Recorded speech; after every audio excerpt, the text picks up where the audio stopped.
5 months' time, Nigerians will go to the polls in presidential elections. One of the leading contenders is Peter Obi of the Labour Party. And with him in that race are Atiku Abubakar of the PDP, Bola Ahmed Tinubu of the APC, and Rabiu Kwankwaso of the NNPP. It's expected to be one of the most important votes since Nigeria returned to democracy in 1999.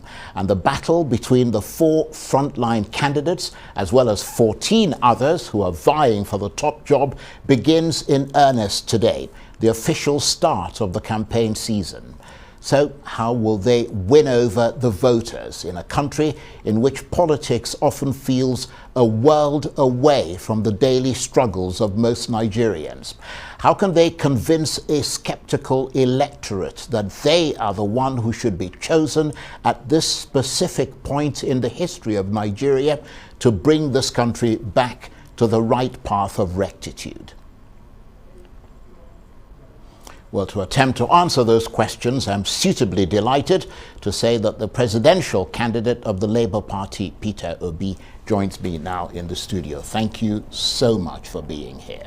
Thank you for inviting me. Long day for you then?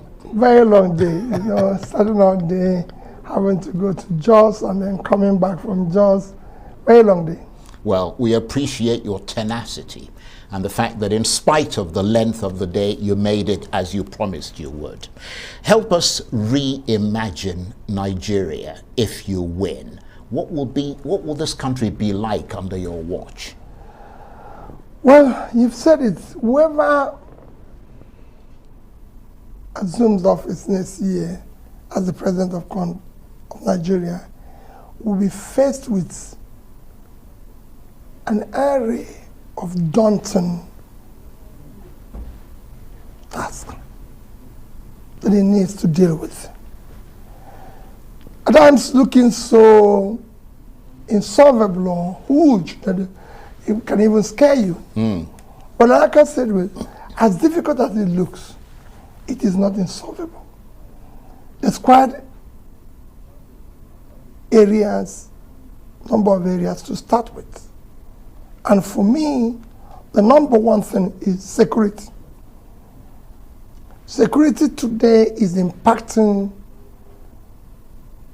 on virtually all facets of the country. It's impacting the most, what I can call the most important area you need to deal with ordinarily,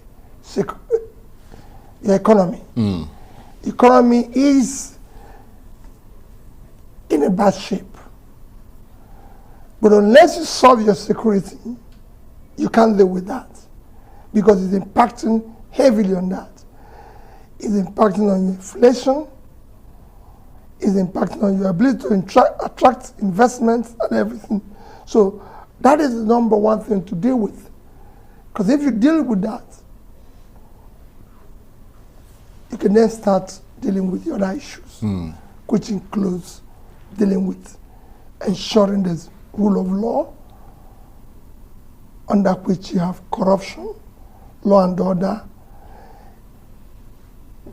bringing about a regulatory environment that can attract investment. And then you move on to other things, dealing with the issue of human capital, issue of some physical infrastructure like power, and everything. So security, top of your in tray. Number one. But obviously, as you said, a very dark cloud hanging over this country with regard to insecurity in general, kidnapping, banditry in particular. How would you go about actually lifting that dark cloud? Well, I've said it repeatedly. You need to be decisive. It is not impossible. There's quite a number of things which I can't disclose here that you need to put in place. Well, that's really what we want to talk about, isn't it? But among them yes, is multi-level policing, from local government to state to national. Looking at reviewing the entire security infrastructure security architecture. You need to deal with this. Be able to have appropriate manpower, appropriate equipment, training, support, motivation. There's quite a number of things. And I can tell you, it's something that I study every single day. I've met various arms of our security system, do a detailed study, compare it with other nations of the world, and imagining what to do. People will always say, that's the detail we want you to give. No. Once it's security, all I can tell anybody is that I should be held responsible. Right. We'll be decisive, we'll be precise, because I keep saying that is the most critical thing to deal with. If you're talking about the inflation today, the first thing you need to deal with is the food inflation. And that can't happen unless you get your farmers back to the farms. And they are not there because of insecurity. So you need to get them back, support them with implements and what they require to grow more foods. Your biggest physical asset today is the vast land in the north, which you need to cultivate. I just came back from Jos. We ordinarily, if things were working today, we should have a factory for chips, especially now that you have fast foods all over the place. Because you can grow potatoes there and everything. You could have coffee, everything, but the farmers are not there. And I asked them, they can't go to farm because of insecurity. So for you to turn around the country economically, you need to deal with that.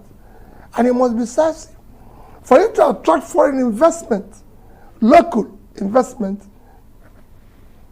you need to deal with that. Yeah, but obviously reforming the security agencies and the whole security apparatus will take time and is likely to be felt in the medium to long term. But it might not take as long as you think. I was going to ask you, in the short term, I can tell you, what would you do to bring measurable relief? You will be, as long as you're firm and decisive and deal with it firmly, the things that are happening here that you can deal with as quickly as possible. You know, of course, that from your own experience, you've been in office as a governor, that running for office is very different from actually being in office. Because if you win, that's when it really hits you, and that's when you ask yourself what you got yourself into in a country where victory has so many variables and so many implications. How would you hit the ground running? What would your in-tray look like? You've talked about security, you've talked about the economy, what else? Agree and disagree, because I've been in it. This is the time to learn. This is time to ask questions. This is time to listen about what you need to do when you get into office. Getting into office and start saying what you saw when you got in, I think it's not the right thing. No, I think what I mean... So when you get in there, yes, you should already have an idea, a belief of what you want to do. yes. I've been there before. But then when you get in, the picture is often different. No, when you not much. Right. It might be, but a little bit. Right, okay. Because you have taken time to say, well, listen, I'm going to do this. I'm going to do this. I'm going to do this. That was why when I started in my previous experience, I hit the ground running from day one. And that was why I was impeached within 6 months, because people saw things change very quickly. Yeah, but that's exactly what people want to hear about, how you're going to balance the promises you make in the campaign about all the things you're going to deal with. And, you know, what your strategy is going to be when you get in? What I can assure you is that, and I say it, I should be held responsible. And wherever I talk now and I say, people, I want you to put on tape. I'm not talking to a spokesperson. I'm talking to you directly. So you know that I'm going to do this. And you can go and ask questions in my previous engagement or involvement, whether what I say. So what we're going to see now is that all of us are going to say the same thing. All of us are going to promise the same thing. 18 of us. It is a question of who can we trust? Who can we believe? Can we look back and say, what this person said in the past, did he or she accomplish that? Or even attempt to? You might not achieve 100% result, but people will see 100% effort. And I can tell you, you can do it from day one. And are you prepared for the other outcome, the possibility that you might come tantalizingly close but still lose? Well, it's an election. It's like going into a match. I'm there to win. And that is my commitment. And I don't think I will lose. Because there's quite a lot, and even I don't think even God will allow me to lose, because he knows the suffering of the youths and young people in Nigeria. But on a practical level, if you end up not winning an outright majority in this election, which is possible, possibly even probable, because a lot of the polls are predicting a very close election, what would your next move be? Well, I won't say what my next move will be, because I think I'll win. And if you had to reach out to another of the candidates to form some sort of coalition or alliance, who would it be? Well, I won't say that at this stage. The most important thing for me is that I think I'll win, because they need to start solving the problem of Nigeria.